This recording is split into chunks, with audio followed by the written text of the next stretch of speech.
نحمده ونسلم على رسوله الكريم اما بعد فاعوذ بالله من الشيطان الرجيم بسم اللہ الرحمن الرحیم۔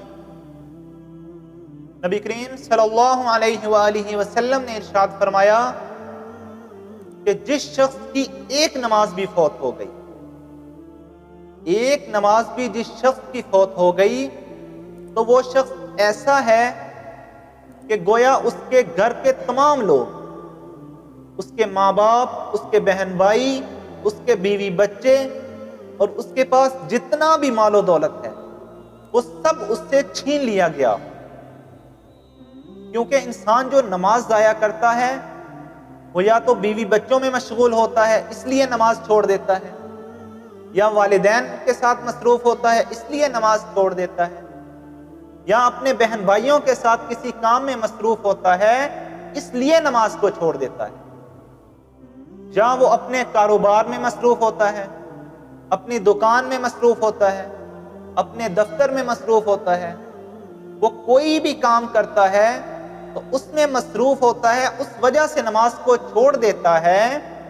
تو اللہ کے نبی نے فرمایا کہ جو ایک نماز کو چھوڑ دے گویا اس کے بیوی بچے، اس کے ماں باپ، اس کے بہن بھائی اور جو مال و دولت اس کے پاس ہے وہ سب اس سے چھین لیا گیا ہو، تو جتنا نقصان اس صورت میں ہوگا اتنا ہی نقصان ایک نماز کے چھوڑنے سے ہوگا۔ اگر ایک کوئی انسان ہو جس سے یہ سب چیزیں چھین لی جائیں، اس کے پاس جتنا مال و دولت ہو سب اس سے چھین لیا جائے، اس کے ماں باپ بھی اس کے پاس نہ ہو وہ بھی چھین لیے جائیں، بیوی بچے اس کے چھین لیے جائیں، بہن بھائی اس کے چھین لیے جائیں، تو وہ ایک جگہ اکیلا کھڑا ہو تو ہماری نظر میں وہ شخص بہت مظلوم ہوگا، اس سے مظلوم ہماری نظر میں کوئی نہیں ہوگا اس وقت۔ لیکن اللہ کے نبی نے فرما دیا جو ایک نماز بھی چھوڑے گا وہ اسی طرح مظلوم ہے جس طرح یہ شخص مظلوم ہے جس کا سب کچھ چھین لیا گیا ہے۔ اللہ کے نبی نے فرما دیا تو یہ بات سچ ہے۔ اگر کوئی شخص ہمیں کہے کہ یہ راستہ بہت خطرناک ہے، یہاں خونخوار درندے رہتے ہیں، تو ہم اس کی بات پر فوراً یقین کریں گے، اس راستے پر ہرگز نہیں جائیں گے۔ تو اللہ کے نبی نے فرما دیا اس کا سب کچھ چھین لیا گیا تو یہ حق ہے اور سچ ہے۔ سورج مشرق کے بجائے مغرب سے نکل سکتا ہے، اللہ کے نبی کی بات جھوٹی نہیں ہو سکتی۔ ہمیں اللہ کے نبی کی بات پر اس طرح یقین ہونا چاہیے کہ جس طرح صحابہ کرام کو یقین تھا، بلکہ ہمیں اللہ کے نبی پر اس طرح یقین ہونا چاہیے جس طرح اس عورت کو یقین تھا کہ جس کا ایک بچہ فوت ہو گیا، وہ اپنے بچے کے غم میں بہت روتی تھی۔ ایک دن وہ اللہ کے نبی کے پاس آئی اور آ کر کہا کہ اے اللہ کے محبوب، میرا چھوٹا سا بچہ وفات پا گیا ہے اور میں اس کے بارے میں پریشان ہوں کہ وہ جنت میں ہے یا نہیں۔ تو اللہ کے نبی نے اس کو جواب دیا کہ آپ کا بیٹا جنت میں ہے۔ تو وہ شخص خوش ہو گئی اور خوشی خوشی واپس چلی گئی۔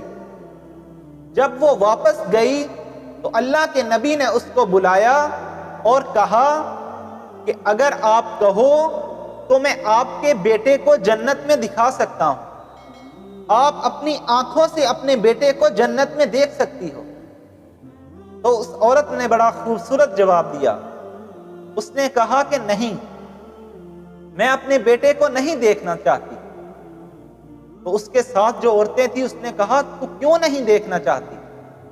تو اس نے جواب دیا کہ اے اللہ کے محبوب، مجھے اپنی آنکھوں کے دیکھنے پر اتنا یقین نہیں ہے، اگر میں اپنی آنکھوں سے اپنے بیٹے کو جنت میں دیکھ بھی لوں تو مجھے اتنا یقین نہیں آئے گا جتنا آپ کی اس زبان پر آ گیا کہ آپ نے کہہ دیا کہ میرا بیٹا جنت میں ہے۔ مطلب مجھے اپنی آنکھوں کے دیکھنے کا اتنا یقین نہیں ہے جتنا یقین مجھے آپ کی زبان پر ہے۔ تو ہمیں اس طرح اللہ کے نبی کی بات پر یقین ہونا چاہیے۔ اللہ کے نبی نے اگر کہہ دیا کہ جس کی ایک نماز بھی فوت ہو گئی اس کا سب کچھ چھین لیا گیا، تو مطلب چھین لیا گیا۔ اس لیے نماز کو کسی حالت میں نہ چھوڑے۔ اور جو شخص نماز نہیں پڑھتا، ایک ہے نماز میں سستی کرنا اور ایک ہے نماز کا مذاق بنانا۔ مثلا اگر کوئی شخص کہے کہ میں نماز نہیں پڑھتا اور ساتھ یہ بھی کہے کہ نماز کی اس کو ضرورت ہے جس کے پاس کھانے کو کچھ نہیں ہے، نماز کی اس کو ضرورت ہے جس نے اللہ سے کچھ مانگنا ہو، اللہ کے سامنے کوئی حاجت پیش کرنی ہو۔ جس طرح کچھ لوگ رمضان میں کہتے ہیں کہ ہم روزے اس لیے بھی نہیں رکھتے کہ ہمارے پاس کھانے پینے کو بہت کچھ ہے۔